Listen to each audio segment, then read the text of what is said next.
Quando o assunto é proteína e envelhecimento, por muito tempo existiu uma regra que quase todo mundo seguia à risca. Mas e se essa regra estiver, na verdade, errada? Pois é, novas evidências indicam que talvez seja a hora da gente repensar tudo isso para ter um envelhecimento mais saudável e funcional. A pergunta parece simples, né? Será que as necessidades de proteína de alguém com 70 anos são as mesmas de alguém com 30?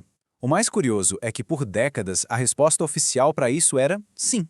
Mas a ciência hoje conta uma história bem diferente. E aqui está ele, o número mágico que dominou as diretrizes nutricionais por anos: 0,8 gramas de proteína por quilo de peso corporal por dia. Parece fácil, né? Só que essa era a recomendação padrão para praticamente todos os adultos, sem nenhuma distinção. Por décadas, essa regra universal foi tratada como uma verdade absoluta. A ideia era que, depois de adulto, as necessidades do corpo não mudavam. O problema é que essa abordagem de tamanho único ignora uma falha bem básica na nossa própria biologia. E como a nossa fonte de pesquisa resume perfeitamente, essa abordagem simplesmente ignora as mudanças drásticas que o corpo sofre com o tempo. Não é só sobre idade, é sobre uma biologia que está em constante transformação. Então, que desafios são esses? Envelhecer não é só uma questão de contar velas no bolo. É um processo biológico bem complexo que muda radicalmente o jeito como o nosso corpo processa os nutrientes, principalmente a proteína. E o principal desafio tem um nome: sarcopenia. E olha, não é só sobre perder um pouquinho de músculo não. É uma condição progressiva que ameaça diretamente a nossa capacidade de viver de forma independente e com saúde. E as consequências são bem sérias. A sarcopenia está ligada diretamente a um risco maior de quedas, a perda de independência e, no fim das contas, a uma qualidade de vida bem menor. Isso mostra por que manter a massa muscular é tão, mas tão importante. O porquê biológico disso é fascinante. Pensa no nosso corpo como se fosse um rádio antigo com um sinal meio fraco. Com a idade, ele precisa de um sinal bem mais forte, ou seja, mais proteína, para conseguir ouvir a mensagem de construir músculo. Isso é o que os cientistas chamam de resistência anabólica. Bom, diante de todas essas evidências, a comunidade científica chegou a uma conclusão bem clara. A regra antiga simplesmente não dava mais conta do recado. Era hora de um novo consenso baseado em pesquisa de ponta. E é aqui que entra em cena o grupo de estudo PROTAGE. Um timaço internacional de especialistas se reuniu para analisar todos os dados e criar novas recomendações, com base em evidências, para pessoas com mais de 65 anos. E a conclusão deles foi super direta.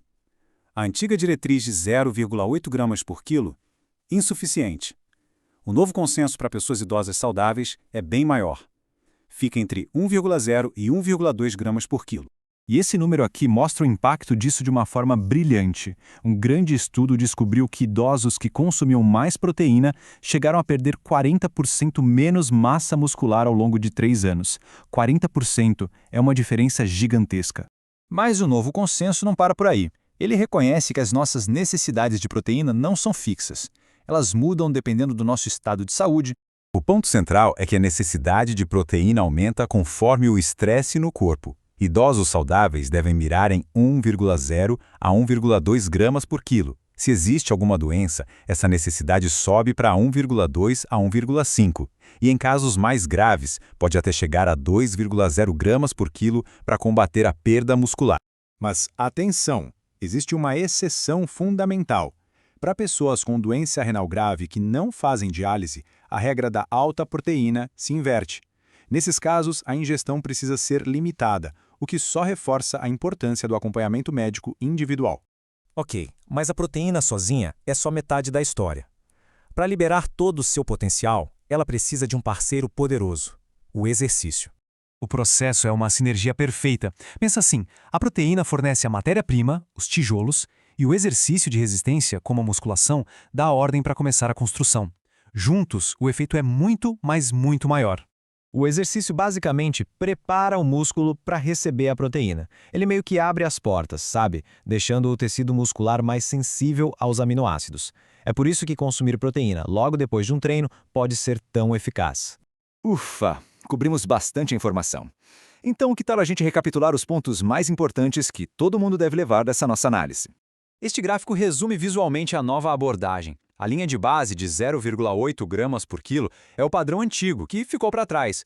Para idosos saudáveis, a meta agora é mais perto de 1,2. E para quem enfrenta alguma doença, pode chegar a 1,5 ou até mais. Então, na prática, quais são as novas regras do jogo? Primeiro, a meta de proteína é maior do que se pensava. Segundo, essa meta precisa aumentar ainda mais em períodos de doença.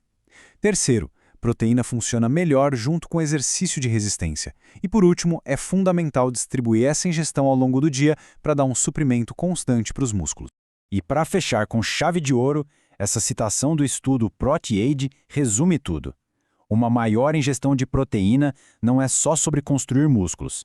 É sobre manter a saúde, a capacidade de recuperação e, o mais importante de tudo, a funcionalidade no dia a dia. E isso nos deixa com uma pergunta importante para a gente refletir. A nutrição é uma das ferramentas mais poderosas que temos para influenciar como envelhecemos. A questão que fica é, será que estamos realmente aproveitando todo o potencial dela? Toda essa nossa análise foi baseada nas recomendações do grupo de estudo ProteAge, publicadas no Journal of the American Medical Directors Association. Agradecemos por nos acompanhar nesta explanação.